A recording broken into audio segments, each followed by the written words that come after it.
miss na kita. Simula nung nagka-jowa ka, hindi na tayo nagkikita.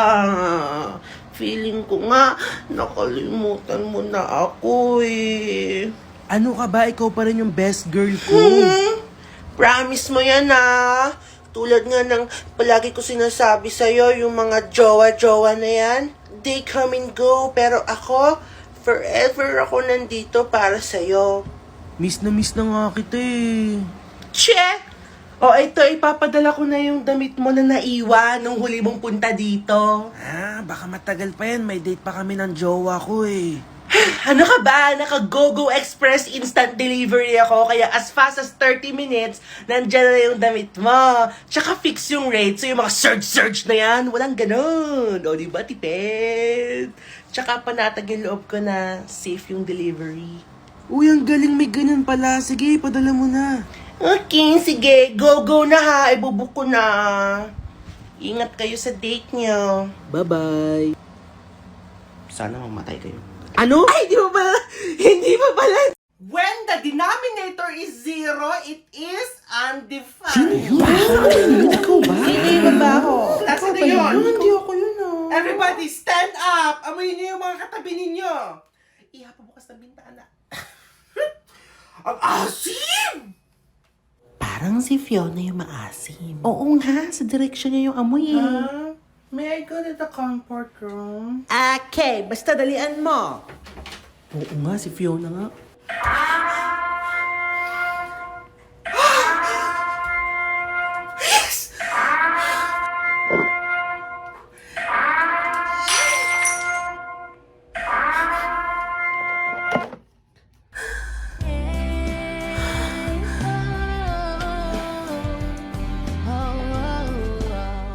Wow, ang bango na.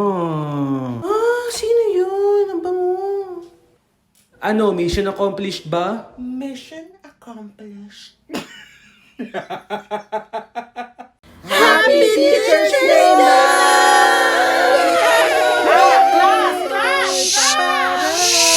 Quiet mo na, quiet. Pwede ba po na maingay? This is the best section na na-handle ko. In my 27 years of teaching, kayo ang pinaka-worst! Lahat ng teachers ha, lumalapit sa akin. Hindi na alam yung gagawin sa inyo.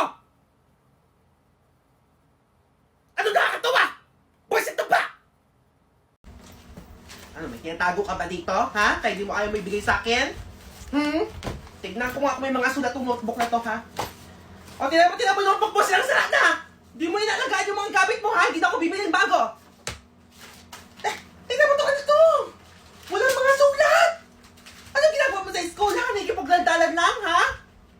Uy, na nga sinasabi ko, oh. Tignan mo, dumi-dumi ng notebook. Ano to, drawing? Ito yung ginagawa mo sa school? Ha? Tsaka tignan mo, sulatan mo rin to, ha? Wag lang dito agad. Diyos mio. Ay, Diyos me, walang mga sulat. Ay, ito, test paper, ha? Tignan ko nga ang mga test paper na to. Oh, 19/20. Ako yung highest Wala akong pakialam, ha? Hindi mo kaya i-perfect? Si Raquel siguro perfect yun. Ako nga highest. Ay, hindi, wala. Oh, 16/20. Diyos me, hindi ka na nag-aaral. Si Raquel ha? ma 13/20. Huwag mo ikumpara yung sarili mo kay Raquel, ha? Iba ka. Si Raquel, likas ng matalino. Ikaw, hindi. Akin na yung cellphone mo. Akin na muna. Mag-aral ka dito. Wala munang cellphone. Okay. Sagutan natin ito all together. Boys at the back. Anong nakakatawa? Hala, ako po. Ikaw! Mark, James, Aaron! Ano pinag-uusapan niyo? Would you like to share it in front of the class? Ayoko, No. ma'am. Class, ha? Siguraduhin yung sumusunod kayo sa pag-solve nito kasi i-check ko yung notebook nyo. Ha? At the end of the period. Okay. What is 40% of 20. Meron ako ituturo na method para mabilis. Okay? Okay, so nakita yung 0, cancel natin yan. Kunin yung 4, kunin yung 2. I-multiply natin sila. 8, ayan yung sagot. Okay. Naintindihan? Yes! Ito pa, next question para mas lalo natin maintindihan ha. What is 20% of 120? Cancel the 0. Kunin ang 2. Kunin ang 12. 2 times 12. 24. 24. Okay. Yun ang sagot.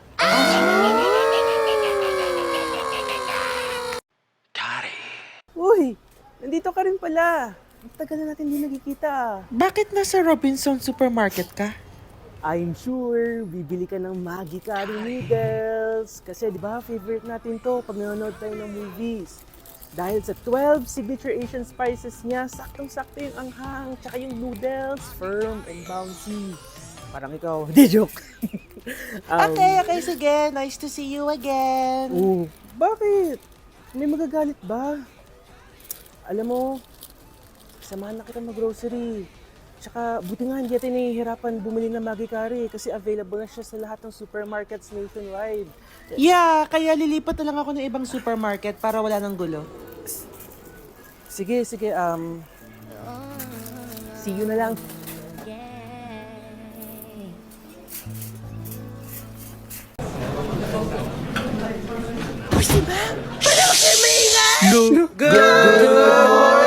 Sit properly. Naglalakad pa lang ako sa hallway, I can already hear your noise. Mamaya habang discussion, kapag nakarinig ako ng kahit konting bulungan, everybody will go out of the classroom. Kung nagagawa nyo yan sa ibang teachers, pues, ibahin nyo ako. Ibahin nyo ako. Tanong nyo pa sa mga higher years.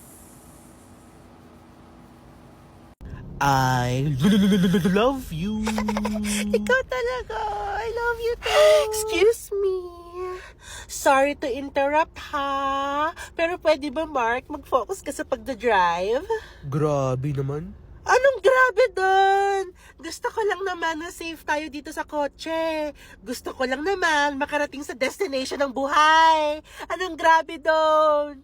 Tsaka tignan mo walang music ko. Mas gusto ko pa marinig yun kaysa sa landian yung dalawa. No offense, ha? No offense. Sungit-sungit mo naman. Bebe, dito na ba tayo kakaliwa? Ay, hindi ko alam. Doon pa sa kabilang kanto kakaliwa. Ano ba yan? Di sana kung sa harapan ako nakaupo, mas mabilis ako mag-navigate kung saan tayo pupunta. Kabisado ko kasi yung lugar eh. Ano naman yan? Inuna-una pa kasi yung landi. Ano sabi mo? Wala. Sinasabi ko lang mas practical sana kung nasa harapan ako nakaupo.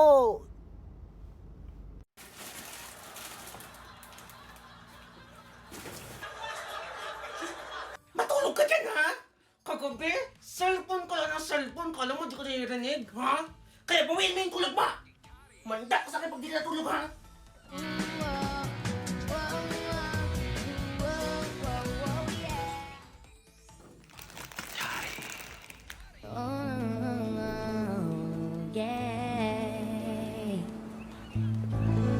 Natulog ka ba talaga? Opo, natulog po ako.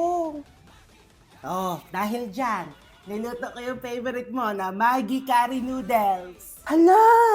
Paano mo nabili yan, ma? Napakadali lang! Available lang pala to sa lahat ng supermarkets nationwide. Nagulat nga ako, nakita ko to sa Robinson Supermarket. Akala ko sa Malaysia lang meron ito. Oh, kainin mo na.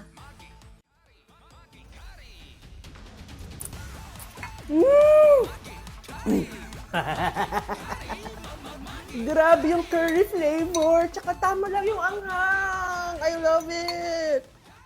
Oh, dahil may energy ka na, hugasan mo lahat ng plato doon tsaka yung mga kawali. Dali! Ay!